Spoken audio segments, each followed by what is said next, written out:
What's up, YouTube?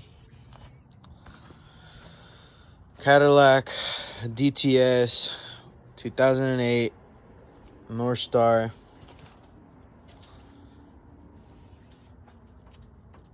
Oil pan gasket replacement.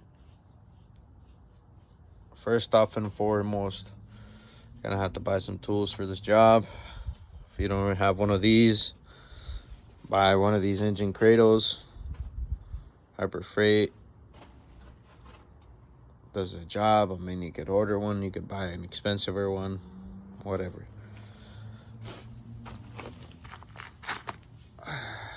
This is a O'Reilly's power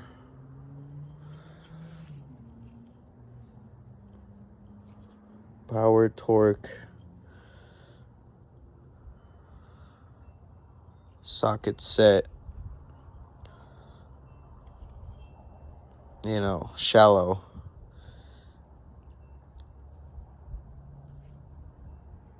With that wrench or other socket attachment at the bottom. These are awesome.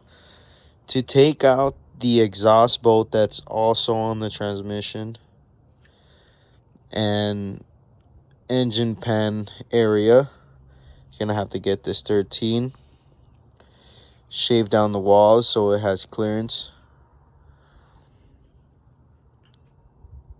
Within the little tight area like this much, it will not clear, so you have to shave that down. We're gonna need these to do this job.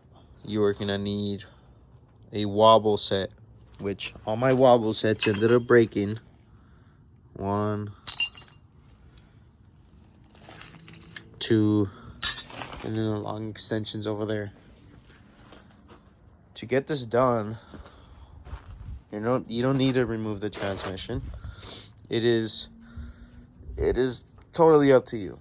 If you wanted to remove the transmission, unbolt it and move over the motor, remove the transmission, or remove the motor, whatever you want to do, it's still going to be more than 10 hours. No matter who you are, doing it this way will probably be about the same or more, regardless what you do. Because I feel like having to remove the transmission or the motor to then remove the exhaust, to then remove the pan, to then put the pan back on, and then reverse the whole process, you're literally it's not gonna be 10 hours. It's either 12 to 2 days, no matter what, with removing the transmission. No matter who you are, where you come from, how good you are, it's not the same.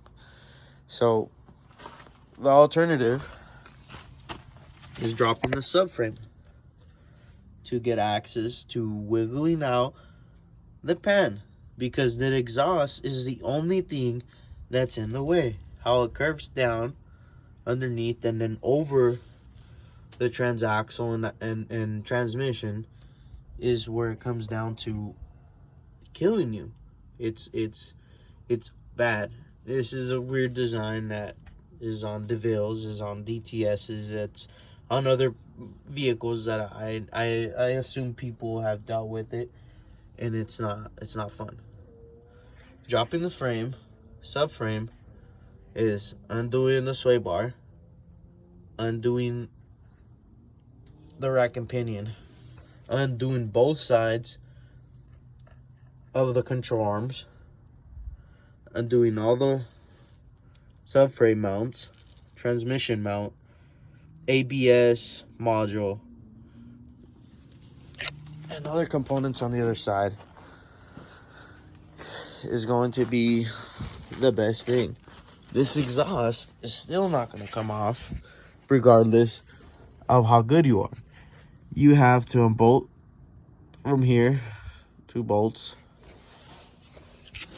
You're going to have to unbolt the exhaust from the back.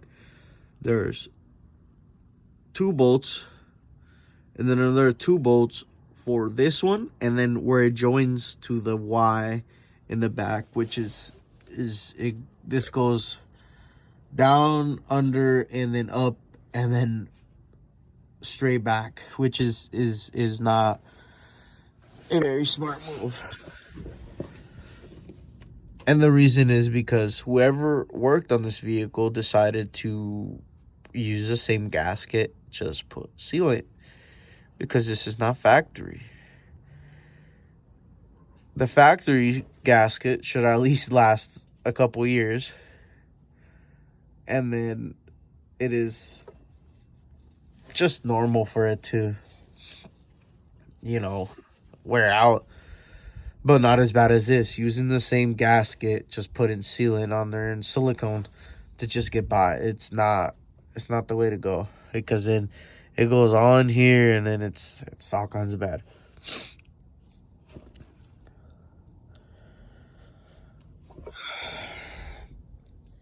Yeah, exhaust is still not going to come out no matter what you do, unless you want to go ahead and unless you want to take out the transmission or motor to get to this job. I mean, be my guest, but it's not going to, your time is just going to be wasted, because at the same time, we're still going to do the same amount of work to get the same outcome done.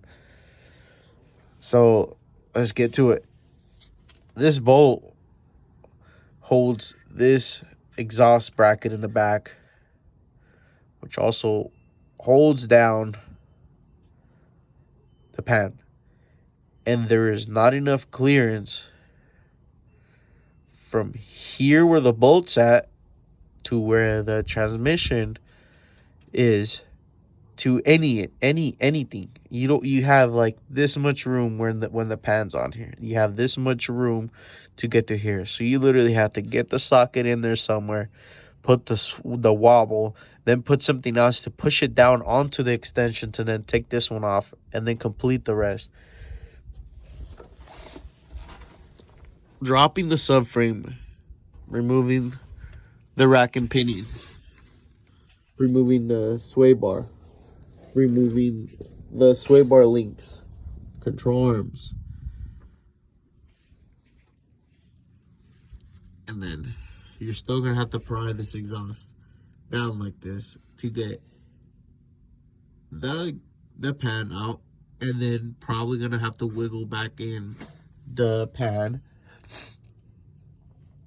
and it's still gonna be quite a bit of work, but it is manageable compared to removing the transmission or motor, to then remove the exhaust, to then remove the pan, to then put the pan back on, to then put the exhaust back on, to then put the motor and engine together, to then put everything back on. It just doesn't add up. I feel like this was one of the alternatives that everybody has struggled, but you don't have to remove the transmission or motor to get to this job.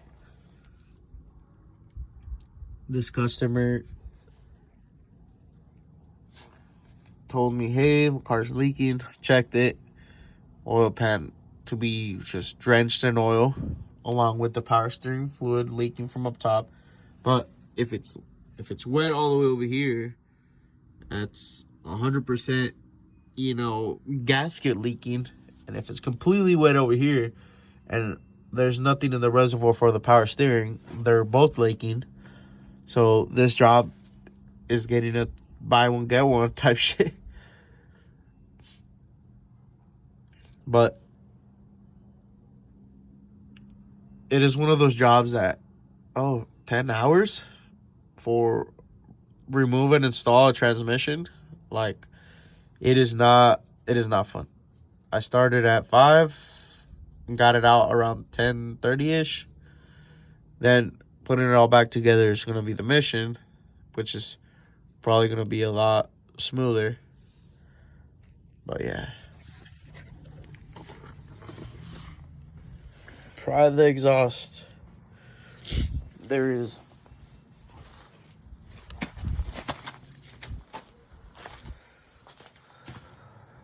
it's a pan.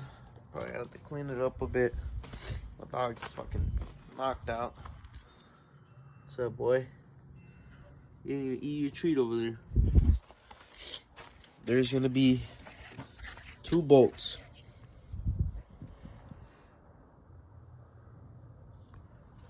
Let me see. Maybe you can see it from right here. But 2 bolts that are holding the exhaust bracket. Then there's another 4 bolts back there for the exhaust, sway bar, rack, mount. All these other components have to be put aside and unbolted. Charms. It is a lot easier. You see, motor and transmission are together. Haven't even touched it. Just proceeded to do everything else. Some of the videos did mention, oh well, remove this, remove that. I got no information from them. That's why I'm making a video, so you guys can save some of your time. Hoist it there, hoist it over there, and then I guess just knock yourself out with it. These cars are also notorious for having bad fuel pump relays, and you have to externally install the relay, higher voltage relay, higher ampage, just to prevent from it blowing fuses, blowing the fuel pump. It's just, this car is notorious for a lot of things that are kind of common on these vehicles, but a lot of people like these cars. So here we are. It is pretty late now. Trying to clean up, put the pan, go from there. But definitely, guys, I don't make videos, so if it sounds like shit, it looks like shit, well, I'm sorry. But I wanted to save you guys some time because I didn't want to remove the transmission or motor, so I am happy to show you guys a better way of doing this. Thank you.